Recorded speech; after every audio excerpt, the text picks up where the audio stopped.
영수회담을 둘러싼 여야의 공방이 이어지고 있습니다. 또 서울 강서구청장 보궐선거가 열흘 앞으로 다가오면서 여야 지도부는 연휴에도 총력 지원에 나섰는데요. 정치권 소식 오늘 두 분의 전문가 모시고 이야기 나눠보도록 하겠습니다.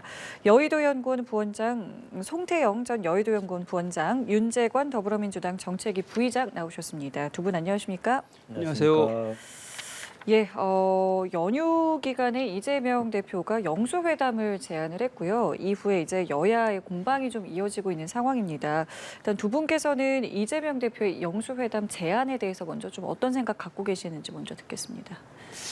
일단 여야 영수회담이 안 될 것이라는 것은 그 원인은 이재명 대표의 사법 리스크 때문이라는 것을 온 국민이 알고 본인이 더 잘 알지 않습니까? 그럼에도 불구하고 계속해서 줄기차게 영수회담을 제안하는 것은 그만한 정치적인 노림수가 있다 생각이 됩니다. 이번에 영수회담을 제안하는 경우도 본인이 영수회담이 되지 않을 것이라는 것을 전제를 하고 있습니다. 다시 말하면 형식에서도 SNS상으로 말씀을 하셨고 제안을 했고 또 내용도 영수회담에 대해서 서른 본론 결론을 본인이 다 냈습니다. 그만큼 정치적인 성격의 전략적인 행보다 이렇게 볼 수가 있고요. 또 두 번째는 이런 것이 있습니다. 이슈 전환의 문제입니다. 만약에 이것이 제안을 하지 않았었으면은 아마도 영장 기각에 대해서 또 이재명 대표의 범죄 소명 사실에 대해서 해자가 되고 영장 기각에 대한 부당성이 계속해서 논점이 될 것입니다. 이것이 추석 민심에 연결되기 때문에 그런 부분에서 그걸 차단하고 그리고 자신한테 유리한 민생을 꺼낸 거 아니겠습니까? 오늘도 논의하지 않습니까? 영장 기각에 대해서 말하는 것이 아니라 여야 영수회담 제안에 대해서 얘기하는 거 아닙니까? 또 세 번째는 이런 거 있습니다. 지금 대한민국 정치인은 권력 분담 상태입니다. 다시 말씀드려서 입법부는 완벽하게 민주당 이재명 대표가 장악을 하고 있습니다. 그래서 국정에 대한 여러 가지 문제, 민생, 경제 문제들이 윤석열 대통령의 문제가 뿐만 아니라 국회의 문제가 되고 민주당 야당의 문제가 되기 때문에 이 부분에 대해서 민생에 대해서 물타기하는 성격이 있습니다. 특히 또 이번에 강성 친명 원내 지도부가 되어 있지 않습니까? 그러면 아무래도 이번 정기국회는 파행이 될 가능성이 높습니다. 그것에 대해서 대통령에게 책임을 전가하는 이런 사전 포석이다 이렇게 볼 수가 있다고 봅니다. 예. 그리고 또 지금 여야 영수회담에 앞서서 이미 본인이 6월 달에 여야 대표회담을 로텐더 홀에서라도 하겠다. 그리고 또 구체적으로 TV 토론까지 합의를 본 상태였는데 이것을 깼지 않습니까? 이번에 김기현 대표께서 이재명 대표의 단식 기간에 여야 대표회담을 제안했으니까 이건 먼저 하는 것이 순리다 이렇게 말씀드리고 싶습니다. 실제로 국민의힘에서도 여야 대표회담부터 하자라고 말을 하고 있거든요. 국민의힘이 제발 이성을 좀 찾으셨으면 좋겠다는 생각입니다. 이번에 시장 가셨으면 아시지 않겠습니까? 물가 상황이 어떤지 서민들의 곡소리가 얼마나 큰지 본인들도 다 많이 들으셨을 거예요. 그래서 민생 실종 시대에 정치를 복원해서 민생을 돌보자라고 하는 정치권의 제안, 야당의 제안을 저렇게 발끈해가지고 할 일입니까? 지금의 우리나라 수출 상황, 그리고 서민 중산층이 겪고 있는 대출이자의 문제, 이런 민생의 문제를 해결하기 위해서 정치권이 나서는 것은 너무나 당연한 것이고 그것을 위해서 여야 간에 그리고 대통령실까지 합쳐서 의논하자는 게 정치의 가장 기본 본령 아닙니까? 그것마저도 저렇게 지금 화들짝 놀라는 표정으로 지금 대응을 하고 계시는데 급한 마음은 아시겠습니다. 기각될 거라고는 전혀 예상을 못했는데 기각되고 난 다음에 전국 주도권이 이재명 대표와 민주당에 완전히 쏠리기 때문에 지금 상황에서 다급한 마음은 알겠는데요. 이렇게 하시면 국민들이 절대 용서하지 않으실 겁니다. 여야 대표회담을 가지고 계속 얘기하십니다만은 그때도 김기현 대표가 정말 진정성 있게 하셨는지는 국민들이 이미 판단하셨기 때문에 그 문제를 거론하시면서 이재명 대표의 진정성을 얘기하시면 국민들이 다시 한번 지탄하실 거라고 생각합니다. 추석 민심 말씀하셔서요. 오늘이 이제 추석 나흘째인데요. 뭐 밥상머리 민심이라고 저희가 흔히 이야기하잖아요. 이번에는 뭐 어디로 좀 향했을 것이다. 어떤 게 큰 화두가 되었을 것이다. 어떻게 좀 생각하세요?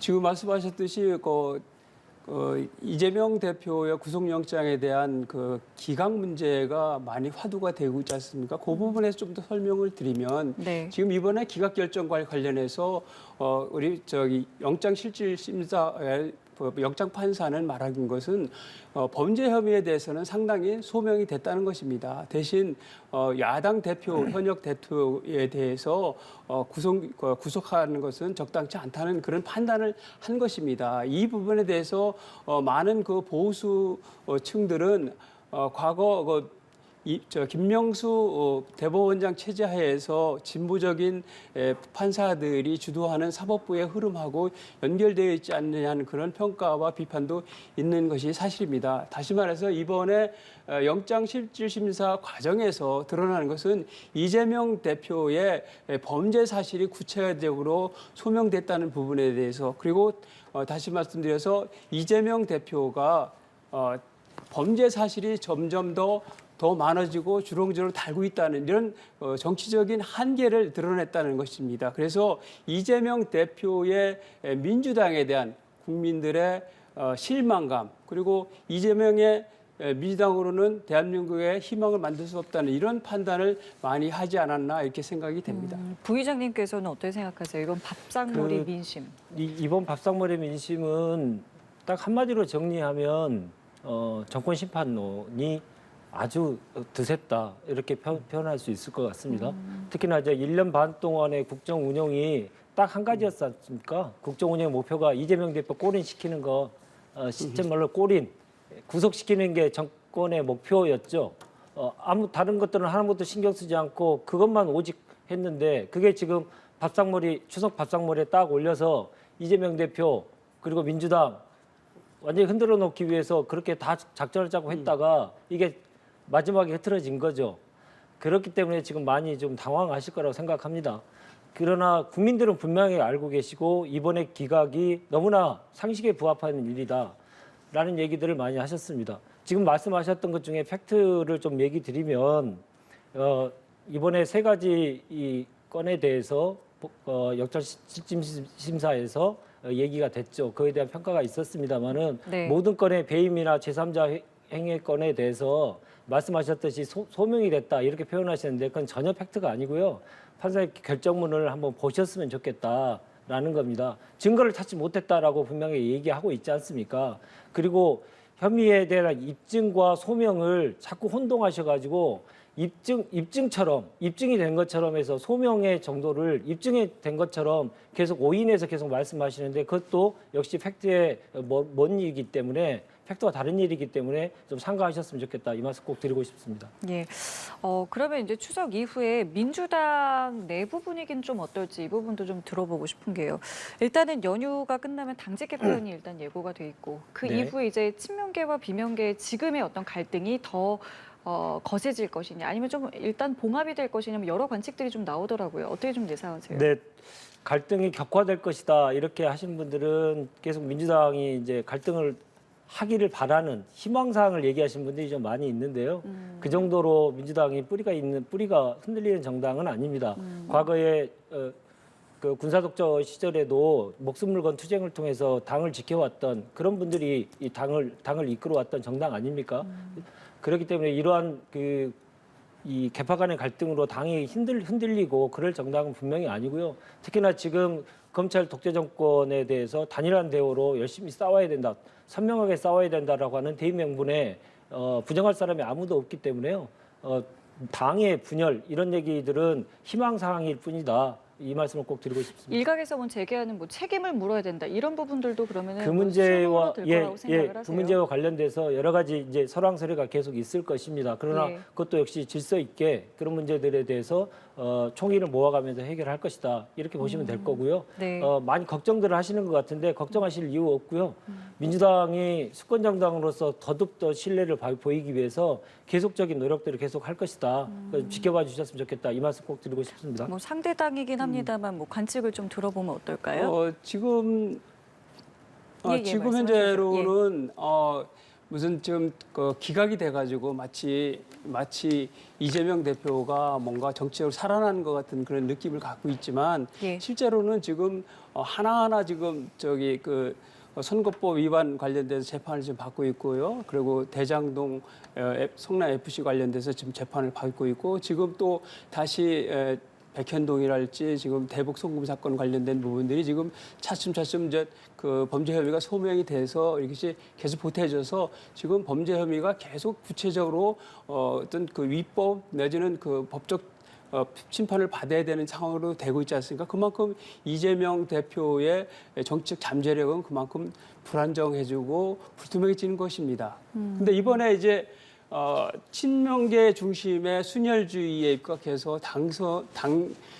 당직 인선이 되었다고 봐야 하는 것입니다. 그러면 비명계 입장에서는 설 자리가 없는 것입니다. 그리고 비명계 입장에서는 다시 공천을 받으려면 십자가를 밟는 정도의 어떤 그 충성 서약이 있어야 가능한 상황이 된 것에 대해서 불안감이 생길 수밖에 없고요.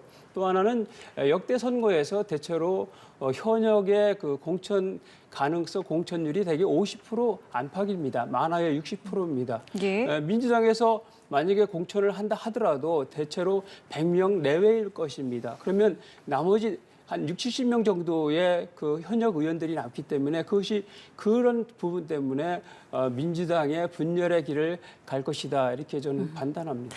알겠습니다. 그러면 추석 연휴 이후에 우리 정치권은 또 어떤 모습을 보일지 일단은 많은 일정들이 좀 예고가 되어 있습니다. 장관 후보자 인사청문회도 있고요. 대법원장 임명동의안 표결도 있고 또 국정감사도 시작이 됩니다.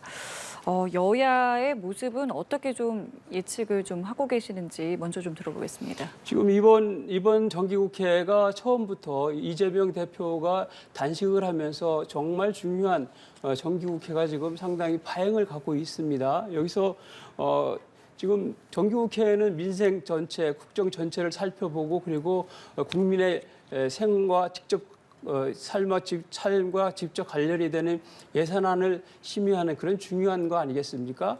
그런데 그것이 파행이 되고 있는데 아무래도 이번에 그 강성 친명계 원내대표가 되었기 때문에 아무래도 정부와 또 여당과 사사건건 대립구도가 되지 않겠나 이렇게 생각이 되고요. 네. 그리고 지금 민주당이 지금 민생을 얘기하지만 민주당의 이재명 대표 내지는 민주당의 원내 지도부에 의해서 지금 민생 법안들이 다 지금 스톱이 되고 있는 상황이고 또 지금 대법원장 임기가 이미 끝났습니다. 임기 끝났는데 지금 후임 대법원장에 대한 인선 관련된 표결도 지금 이루어지지 않고 있는 상황입니다. 그래서 민생을 얘기하기 전에 민주당이 제 역할을 국회에서 하는 것이 좋겠다 이런 말씀을 드리고 싶습니다. 여야가 이제 정치의 시즌이 돌아왔을 때 정확하게 본인들의 입장을 가지고 민생도 챙기면서 국가가 가야 될 방향에 대해서 결정들을 해야 되겠죠. 특히나 지금 이번에 그 남아있는 인사청문회와 관련돼서는 연휴 이전에 있었던 모든 여론조사에서 부적절 의견이 국민들에게 대단히 높은 상황이 발표가 됐습니다. 왜 그랬겠습니까?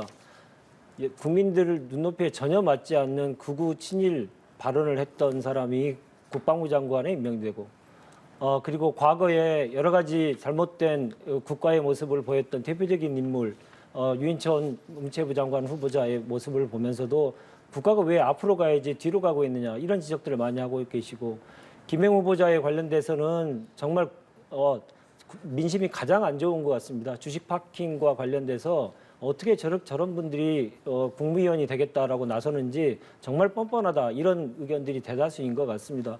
그래서 이제 인사청문회를 통해서 이러한 그 부적절한 후보자의 문제를 분명하게 국민들에게 알리고 인사를 처리하도록 하는 것이 제일 급선무라고 생각이 들고요.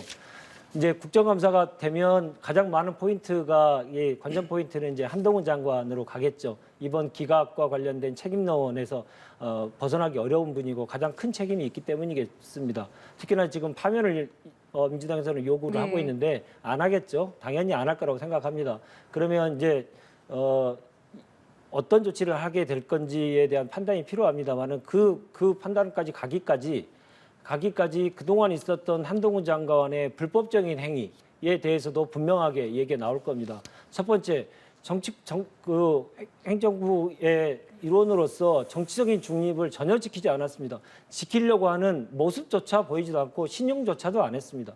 두 번째로는 시행령으로 법을 무시했습니다. 법을 완전히 깡그리 무시했고요. 세 번째는 특활비 공개하라고 하는 이 법원의 결정에 대해서도 무력화시켜버리고 공개 안 하고자 있지 않습니까? 이런 것들이 다 범법행위와 관련된 문제이기 때문에 탄핵에 대한 얘기, 한동훈 장관에 대한 탄핵에 대한 얘기가 국정감사에서 뜨거운 이슈로 계속 부각될 것으로 보입니다. 한동훈 장관의 책임론에 대해서 어떤 입장 갖고 계세요? 뭐 한동훈 법무장관이 국민들로부터 법무장관직을 제대로 잘 수행하고 있다는 평가를 받고 있지 않습니까? 그렇기 때문에 차기 대권 주자 반열에 올라간 것은 민주당이 더 잘 알고 있지 않습니까? 그래서 근거 없이 법적인 문제 없이 이렇게 정치적으로 상투적으로 탄핵 운운하는 것은 맞지 않다 이렇게 생각되고 오히려 그런 것이 한동훈 그 장관의 정치적 위상을 키워주는 게 아닌가 이렇게 생각되고요. 아까 그 말씀하시기를 그 청문회 관련된 부분을 말씀하시는데 지금 김행 장관이나 신원식 장관 유인천 장관 후보자들의 어떤 전문성과 능력에 대해서 시비를 거는 건 없습니다. 그만큼 검증된 후보라는 것이죠. 그래서 근거 없는 그런 민심 공격성 그런 청문회를 계속 진행하고 있는 것은 과거에도 계속 민주당이 그렇게 해왔기 때문에 새삼스럽지는 않지만 그런 부분은 좀 지양했으면 좋겠다는 말씀을 드립니다. 이 부분도 좀 여쭤볼게요. 그동안 이재명 대표 측에서는 그 압수수색 횟수를 이제 300번이 넘는 이제 압수수색하면서 표적 수사다라고 그동안 줄곧 주장을 해왔는데 여기에 대해서 검찰이 입장문을 내고 정면 반박을 했어요. 30여 회 불과하다. 네, 36회로 얘기했죠. 예, 예. 네. 어떻게 좀 들으셨습니까? 저는 두 가지 생각이 들는데요. 정말 검찰이 얼마나 그동안 제어가 없는 브레이크가 없는 그 폭주를 했는지 여실히 드러나고 있다고 생각합니다. 본인들이 36회 했다고 하면 이제 근거를 분명하게 대야 될 텐데 근거가 불분명하고요. 그동안 언론 보도를 통해서 나왔던 내용들을 다 합쳐보면 300회가 넘다라고 하는 것을 분명하게 근거를 제시했습니다. 그러나 그것을 다 제대로 파악하지 못하는 검찰의 모습을 보면서 권력에 취하면 자기가 한 일조차도 제대로 파악이 안 되는구나. 이 모습이 분명해 보였다는 거고요. 두 번째는 역설적으로 이렇게 생각이 듭니다. 그러면 36회 좋습니다. 36회 했다고 칩시다. 그러면 김건희 여사의 주가 조작과 관련돼서 그리고 김건희 여사의 처가와 관련돼서 일가와 관련돼서 있었던 여러 가지 범법 사실과 범법에 대한 의혹에 대해서 한 번이라도 압수수색을 했는지 저는 한 번도 들어본 적이 없거든요. 그만큼 지금 완전히 편파적인 수사를 했다라고 하는 것을 검찰이 스스로 지금 이번에 자인했다. 저는 이렇게 보입니다. 예, 반론 듣겠습니다. 지금 민주당에서는 툭하면 무슨 사법 관련된 부분 하면 김건희 여사님을 들먹이면서 하는데 문재인 정부에서 1년 6개월 동안 탈탈 털어가지고 했지만은 결국 기소 자체도 하지 못한 그런 사안이라는 말씀을 좀 드리고요. 제가 한번 보겠습니다. 지금 대장동 사건, 성남 FGC 사건, 공직선거법 위반, 백현동 특혜 의혹 사건, 대북 송금 사건, 검사 사칭 사건, 위증교사 이렇게 지금 제가 말씀드렸는데 앞으로도 더 많습니다. 이재명 후보가 지금 받고 있는 혐의 내용들입니다. 이만큼 이재명 후보 대표가 범죄 혐의를 주렁주렁 달고 있기 때문에 그렇기 때문에 압수수색이 많을 수밖에 없는 겁니다. 근본적으로. 그리고 이런 부분에 대해서도 지금 검찰에서 조목조목 36건밖에 되지 않는다고 하는데도 불구하고 그동안 뭐라 그랬습니까? 주변에 300회 이상의 압수수색이 있었다고 하고 또 조국 장관 같은 경우는 구체적 376회가 있었다. 이렇게 허위 사실, 가짜 뉴스를 이렇게 퍼뜨리고 하는 것은 잘못됐다 이렇게 말씀을 드리고 죄에 대해서 검찰이 수사하고 또 법원이 재판하는 것은 정상적인 것입니다. 이것을 자꾸 그 국회에서 어떤 그 방탄을 통해서 해결하는 또는 정치적으로 해결하는 그런 자세부터 바꿔야 된다는 생각이고 지금 민주당이 지금 이재명 대표의 사법 리스크를 방어하고 해결하기 위해서 모든 당력이 집중되어 있지 않습니까? 이게 바로 민주당이 아니라 이재명의 사당화가 됐다는 증거입니다. 알겠습니다. 자, 그리고 당장 다음 주 수요일에는 강서구청장 보궐선거가 있습니다. 지금 연휴임에도 여야 지도부 총력을 다하고 있다라는 보도는 계속 나오고 있는데요. 많은 의미가 좀 있기 때문에 특히나 더 주목을 받고 있는 이번 선거인데 좀 어떤 선거 전략이 필요하다고 생각을 하시는지 듣겠습니다.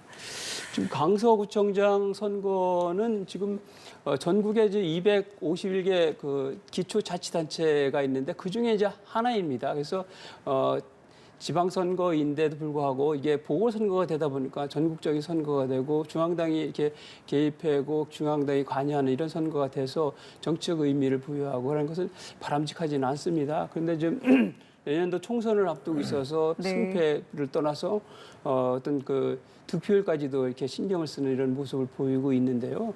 근본적으로는 강서구의 발전과 발전서 구민을 위해서 누가 더 적합한 구청장이냐 하는 부분입니다. 그래서 집권당에서는 당연히 그 중앙정부와 서울시의 지원을 받고 있고 또 더군다나 지금 김태우 후보는 이미 1년 이상 구청장을 수행하지 않았습니까? 그 연장선에서 그런 부분들을 정책 중심, 공약 중심, 실천 중심으로 예. 얘기하는 것이 좋지 않겠나 이런 생각을 해봅니다. 예, 어떤 입장 갖고 계시는지요? 뭐 여러 선거 전략 논하기 전에요. 저는 여당의 입장에서는 백약이 무효다 이런 생각입니다. 왜냐하면 법원의 판결이 잉크도 마르기 전에 그 사람을 본인을 다시 공천해가지고 3개월 만에 공천해서 국민들의 표를 달라 이런 뻔뻔한 경우가 세상에 어디 있겠습니까? 우리 헌정역사상 처음 있는 일입니다. 이건 몰상식의 극치인데요. 이걸 가지고 어떤 선거 전략을 한들 그 국민들의 가장 기본적인 상식에 반하기 때문에 전략이 아무런 의미 없다라는 생각이 들고 특히나 지금 국민의힘에서 쓰고 있는 전략을 보면 정말 80년대를 회귀한다는 느낌이 듭니다. 강서구에 많은 충청인들이 살고 있으니 충청의 중진들을 대거 선거장에 투입한다. 이게 이제 언론 지상에 많은 보도가 있었는데요. 아니 지역선거 하는 것을 아예 대대적으로 그게 선거 전략인 것처럼 하는 정당 이게 80년대 정당이지 어떻게 2000년대 이후에 지역 구도가 완전히 타피되는 이런 구도화에서 이런 선거 전략을 합니까? 그러니까 완전히 당황하고 있는 거거든요. 원래는 이 후보를 공천하고 싶지, 김태우 후보를 공천하고 싶지 않았던 마음이 있었습니다만 용산에 오더를 받고 어쩔 수 없이 했고, 근데 그 결과가 안 좋을 것 같으니 여러 가지 지금 무리수를 좀 두시는 것 같은데, 지금이라도 좀 국민에게 기본적인 염치라도 좀 있으면 좋겠다 이 말씀 드리고 싶습니다. 민주당은 뭐 어떤 전략이 그럼 필요하다고 보세요? 민주당의 전략은 딱 한 가지입니다. 이번 선거는 아까 말씀하셨듯이 보궐선거 이전에 보궐선거입니다만은 총선에 대한 전초전 그리고 좀 폭주하고 있는 윤석열 정부의 이 잘못된 국정 운영에 대한 심판을 분명하게 해주셔야 된다. 이런 선거의 선거 규정을 국민들께서도 이미 내려주고 계시고 특히나 후보의 측면에서 보더라도 여러 가지 법을 위반해서 다른 법을 위반해서 구청장에서 직위가 해제된 사람을 다시 사면복권이라고 하는 그 대통령의 권한을 가지고 다시 국민들에게 표를 달라고 하는 이런 모렴치 이거에 대한 심판이 분명하게 해야 되는 선거 이렇게 두 가지로 생각합니다. 상식과 모렴치에 대한 대결입니다. 사실은 그 강서구 같은 경우는 정치 지형적으로 사실은 그 민주당이 훨씬 유리한 그런 역대 선거 어떤 데이터를 갖고 있습니다. 그래서 민주당이 사실 판을 키우고 있습니다. 지금 이재명 대표도 나라 전체에 그 운명이 걸린 선거다. 그리고 전 당 전체가 지원해야 된다. 이렇게 판을 키우고 있는 부분에서 그건 좀 부적절하다. 이렇게 말씀을 드리고요.